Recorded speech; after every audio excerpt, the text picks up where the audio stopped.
Hello and welcome to On the Prowl. I'm your host, Brandon Thomas. On today's show, we're going to take a look back at last week's Jamboree against the Jesuit Blue Jays and get an inside look at this week's game against the West Jet Buccaneers. On the Prowl starts right now.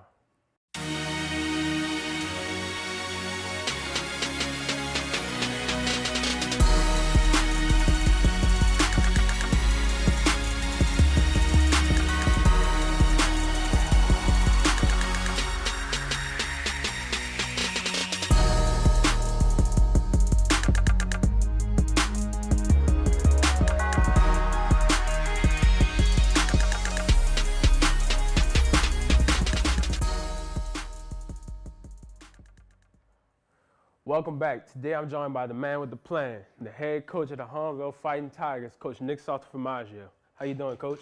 I'm good, buddy. How are you? I'm good. Coach, enough about me. Let's get down to business. Let's talk about the main attraction, your Fighting Tigers. And they had a good showing last Thursday against the Jesuit Blue Jays. Well, let's have a look at the first half highlights. We had a bunch of chances, Brandon, to get off the field early in the game. And we turn over a punt. We have 2 fourth down pass interference calls to keep a drive alive. Jesuit goes in and scores. Lloyd falls down. Lloyd Jones falls down, leaves a Blue Jay wide open in the end zone. You know, those kind of things. That's what the Jamborees are for. There's the fumbled punt that kind of hurt us. Right off the bat, we had them backed up, punting out of their end zone, and that really kind of took the wind out of our sail. We start out just like you want to start out. We 3 and out and get them off the field. We fumble that punt. And like I said, we had the pass interference calls that kept the drive alive. But we come down later in the game, make a nice play down by the goal line, get the turnover. Our defense played a lot of football in the first half. And, I guess for a Jamboree, when you're going to play that much defensive football and hold up as well as we did, it's something to be pleased about. But we have to find a way to get off the field on those 4th downs and longs and 3rd down and longs. We come out after the turnover and we run a little zone option to Anthony, and he's been doing this for 4 years now, so it's not unusual to see anymore. You just know when he gets the ball in space, that's probably going to turn out good for the Hahnville Tigers. It's good to see a lot of that camaraderie, guys going over there and congratulating him for the touchdown, and that puts us back right where we want to be. We tied going into halftime. And again, this is an end zone view of the run. Anthony makes a bunch of guys miss, but it's nice when he gets the ball with that kind of space.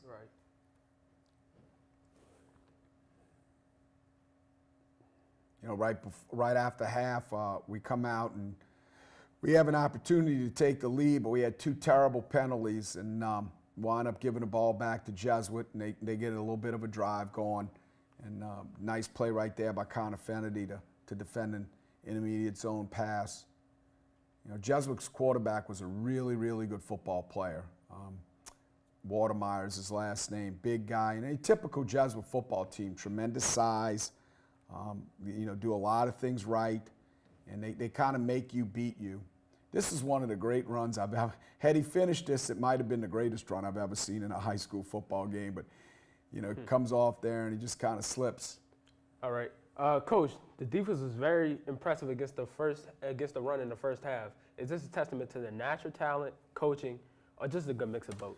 I think we've kind of emphasized getting better defensively, Brandon. It's been our Achilles heel the last 3 years, really. We've been a very explosive offensive football team the last 3 years.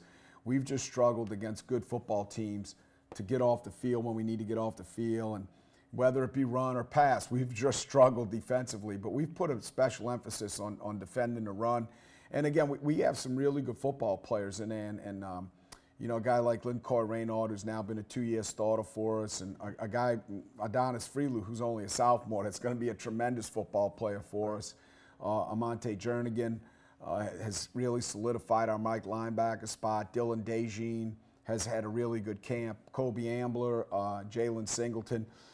Those guys have all really played well for us up front. And so I think when you get that many guys playing well and that many guys kind of believing in what's going on from a coaching standpoint, you're going to be pretty good defensively. All right, Coach. Your offense looked very cohesive in the first half under the on-field leadership of new quarterback Jaquan Jackson and the new offensive coordinator, longtime coach Mike Silva. Do you think the squad has the potential to intimidate opposing defenses?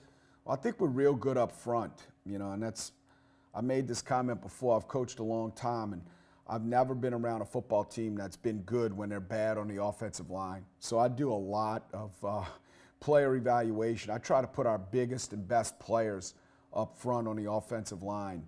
And I just think if you can get physicality up there and you can get push, then it gives a guy like Jaquan, who's a converted receiver now playing quarterback, some time to mature. But Jaquan's a special talent in his own right.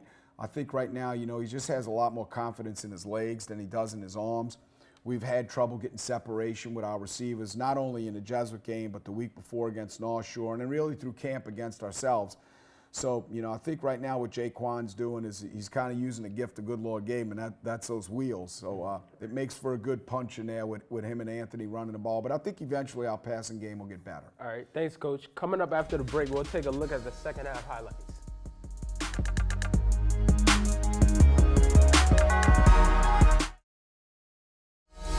Welcome back, Coach, and let's jump into the second half. Again, if you're looking closely, if Anthony would have just hugged the zone, he saw a guy come through uncontested. He tried to pop it outside, but had he hugged the scheme, he would have made a nice play. And again, we come out right off the bat, get a nice quarterback power run, gets called back for holding. Kind of a questionable call, but it is what it is. We pick up a nice gain on second down to get us in front of the sticks here. And it comes back for a face mask call that I looked long and hard to find. But again, the flag's on the ground. It's the call that's made, right, and it puts us back behind the sticks a second time. We wound up punting when we had the ball in Jesuit territory, down earlier. And this is kind of where we broke down a little bit defensively. If at any point in the game, this drive right here, Jesuit started to pound on us a little bit. They're very big up front offensively. We were sticking on blocks. We weren't getting off of blocks very well. And then they hit us with a cutback on inside zone.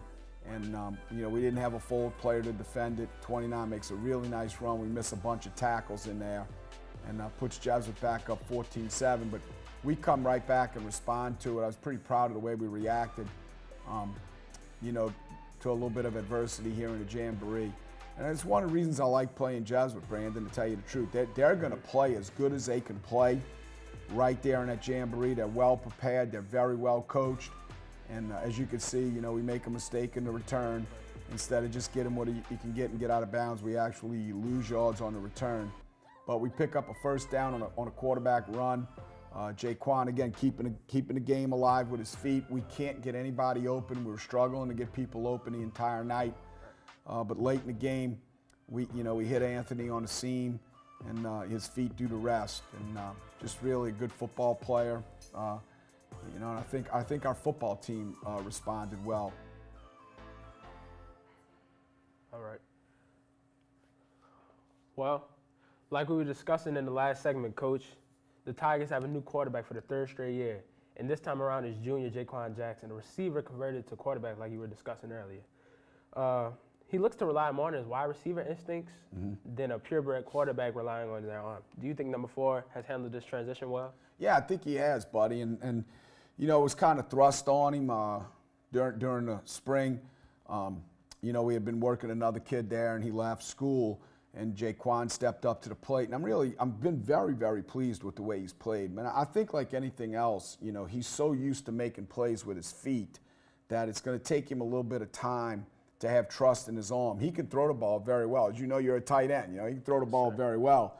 But, I think right now when things break down, he just, like you said, he relies more on those wide receiver instincts and his quarterback instincts. And I'm a big fan of having an athlete back there. We've had 2 good quarterbacks since I've been here, Mike Neal and then Austin Perrin. But those guys were more in the pocket, kind of game manager type of guys. Jaquan, because of his athletic ability, gives us an opportunity to have a big play even when everything breaks down. So I think he's come a long way, and he's going to continue to improve. All right, Coach, you seem to have a lot of continuity on the defensive side of the ball with Lincoy Raynard on the line, Dylan Dejon at linebacker, and Hunter LeBlanc in the secondary. Do you think this helps you a lot out in the defense? Yeah, it absolutely does. You're talking about 2 guys that are now 2 or 3 year starters as far as Hunter's concerned. So I think when you get those kind of guys on the field, running your system for that longer period of time. They have confidence in what they do. They have tremendous self-confidence in their ability. I think it helps the guys around them who may have not played a whole lot become better football players. And those guys have really been excellent players for us. All right. Speaking of continuity, Coach, everybody wants to know, how tight should we fasten our seatbelts for Anthony Williams, and especially with the new beefy offensive line led by Torrin Bourne and Larry Dixon, along with other key players protecting them? Well, we're going to give him the ball a lot. You know, I think one of the things we looked at last year at the end of the year, in the games that we didn't win, we were 9-3 last year. And in the games that we didn't win, we really limited his touches in those games. So when, you know, I tell people this all the time, the most amazing stat about Anthony is in his 2 years as a varsity football player, he's had about 300 touches, a little bit more, 312, 313 touches, I think. But he's scored 63 touchdowns. So he's scoring a touchdown 1 every 5 times he touches the ball. So why wouldn't you give it to him a whole lot more? You know, now we have to temper it by the fact that he's not a big guy, you know, and we have some other skilled kids back there that can make plays. We have 2 very special sophomores who I think are going to be really good players in Brandon Carmidel and Darrell Evans. So we have some ability to get the ball to other people, but you're right, he's just too electric not to get the ball when we need him to have the ball. Right. Coach, would you like to discuss in more depth the size of the offensive line, the real importance of it? Yeah, well, that's some big cats up there, and I'm glad I don't have to feed them all the time, just on Fridays. You know, not only are they big, they're pretty athletic too, Brandon. I mean, you know, you're part of it. Those guys move really well for being as big as they are, and they have a nice mixture of guys in there. You know, you have 2 seniors who have played a lot of football, and Larry and Torrin. Then you have a junior. You know, we have a junior at center and a junior at guard. Both of those guys were really good JV players for us last year, and now, you know, Medina and DeQuinn Butler, Gabe Medina and DeQuinn Butler have both stepped up to the plate offensively and become really good offensive linemen on a varsity Friday night.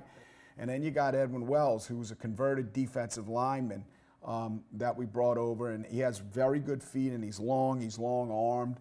So I think those guys have an opportunity to be a special group, and we have depth behind them. You know, Jonathan Bro is a young and upcoming center who's going to see some Friday night time, and then you have Jacoby Scott and Cade Miguez. I mean, we have guys behind them. We have about 8 guys that can play on Friday night and be effective football players, and that's very unusual.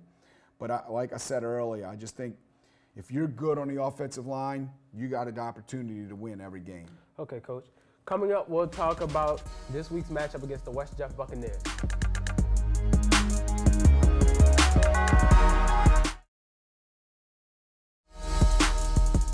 Coming up next week, you have the West Jeff Buccaneers rolling in the Tiger Stadium. What should we look forward to on the defensive side? Well, I tell you, if you wanted to find 2 diametrically opposite opponents, you're going to see them with what we played last week and who we're playing this week.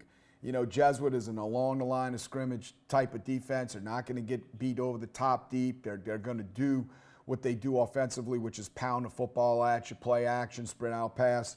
West Jefferson, they're going to put 8, 9, and sometimes 10 guys on the line of scrimmage defensively. And I think that we're going to see that because not only is that something Coach Crutchfield has kind of made his defensive mark with, but also to keep Anthony off the perimeter. Offensively, they're going to drop back and throw the ball down the field. They have some length at receiver. They have a tall quarterback who can spin it really well. So you're going to see, you know, you're going to see 2 completely different football game plans out of us.